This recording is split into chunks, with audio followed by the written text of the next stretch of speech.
I was reviewing some old files I had on the computer and realized I had kept a record of what it cost us to take a vacation using the car a few years ago.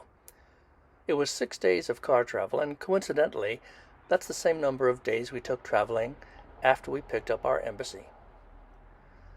Since I had the cost for the car trip and the cost for the RV trip, I thought I could compare the two to see if one was cheaper than the other. There was a problem though. The cost of hotels, food, and gas have gone up appreciably since that vacation, especially gas prices.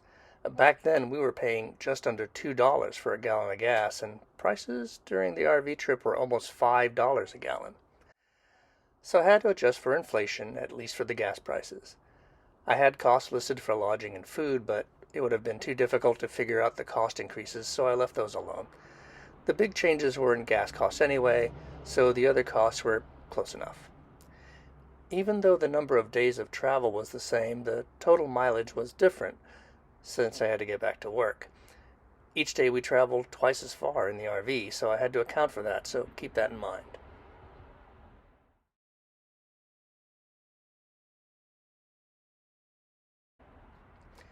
Food was a big expense in the car since we ate out every day and bought snacks and drinks along the way. Although we did eat out a couple of times during the RV trip, for the most part we cooked our own food, so saved money there. We had to provide for essentials like soap, toilet paper, and so on, but these essential items have lasted us for other trips, so if you don't include those expenses, we saved a lot more than these figures show. And of course, if we hadn't eaten out at all, our expenses would have been greatly reduced, almost next to nothing.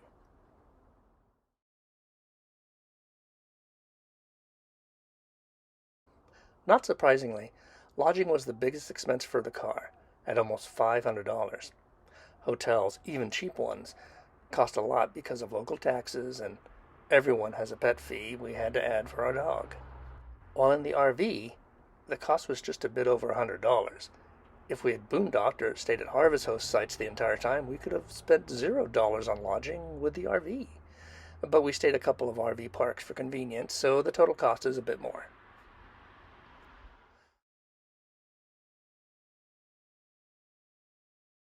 Adjusting for inflation and the different distances for each trip, the RV did pretty well.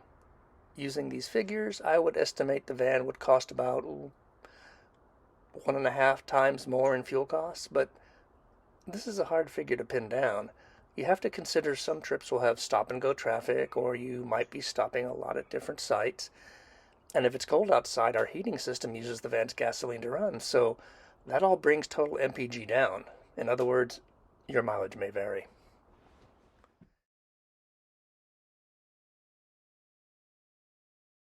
In total, we spent just over a grand for the car trip, or $179 a day. The RV trip cost us just under $700 or $114 a day, at least adjusting for inflation. That's a saving of almost $400 or $65 a day. Of course, if you don't include spending so much on essentials or going out to eat while in the RV, the savings would be even greater. So what does this all mean?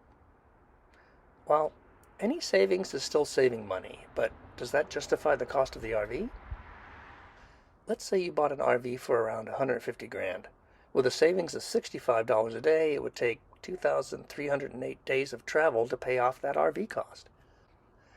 That's more than 6 years to pay off that cost, and that is assuming you travel full-time 365 days a year. If you only travel 6 months in the year, that increases to over 12 years.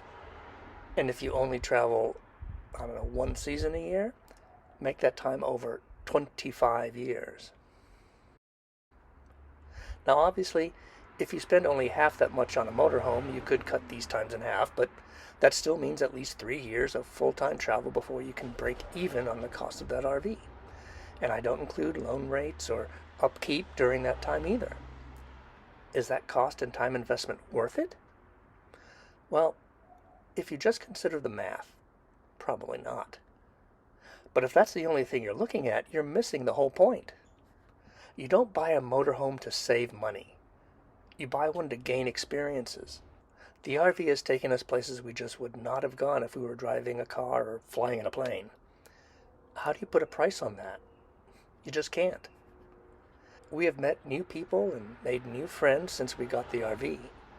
Some we met because of the places we stayed, like some really cool harvest host sites, or because people were interested in the RV and wanted to know more. So we got to meet them and show off our embassy. We've been able to stop at attractions that we wouldn't have had time for in the car, and we don't worry about where we'll find our next meal or overnight stop, or bathroom break. We've even found time to walk the dog, who can now go with us wherever we go. None of that would have been possible in the car, and for us, that is worth the time it will take to pay off that RV any day. This is not to say that money isn't a factor in your decisions. Of course all of these expenses matter, but it isn't the only thing you should be looking at. I would encourage anyone thinking about getting a motorhome to do their own research and consider the expense, but also consider the new experiences you will find along the way. With that, you can decide what is best for you and your style of travel. Be seeing you.